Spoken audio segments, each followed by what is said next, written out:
Next, x minus 2y times x plus 3y. X times x equals x squared. X times 3y equals, parehong positive, kaya positive 3xy. Ito namang negative 2y kasama ng x. Negative 2y times x equals negative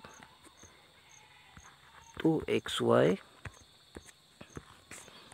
Negative 2y times 3y equals, positive itong 3 at negative itong 2, kaya negative 6y squared.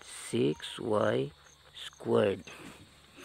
Combine natin magkapareho ang term, itong 3xy at saka xy. Magkapareho sila ng term, pagkapareho silang term kasi magkatulad sila na term dahil pareho itong variables nila, itong exponent ng variables x, y. Nalagyan natin halimbawa ng 1 dito, pareho lang ang value nila, x21 at saka y21, pareho lang yan sa xy. Magkapareho lang sila ng exponent itong variables, di ba? Hindi magkapareho itong coefficient na 3 at saka ito. Ang importante itong variables na x at saka y, magkapareho lang yung powers nila, yung exponent nila. Di kagaya dito sa x squared na 2 yung exponent, kaya matatawag to silang magkapareho. Yan. At i-combine natin sila. Lagay muna natin itong x squared.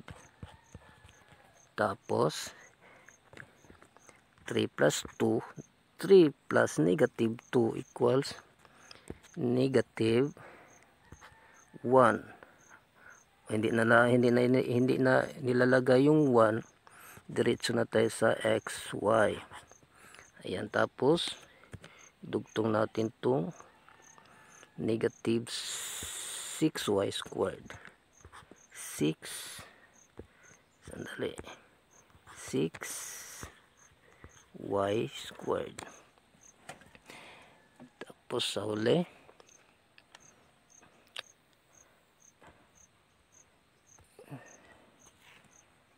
final example,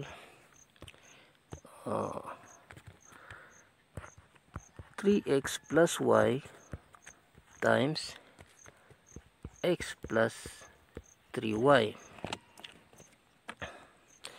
Same process.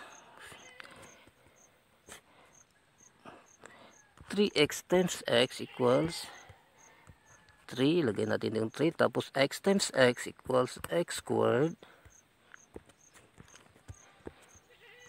3x times 3y equals 3 times 3 equals parehong positive, kaya positive din dito. 3 times 3 equals 9. X times y equals xy. Itong pares ng 3x na y. Y times x equals, parehong positive, kaya positive din dito, xy.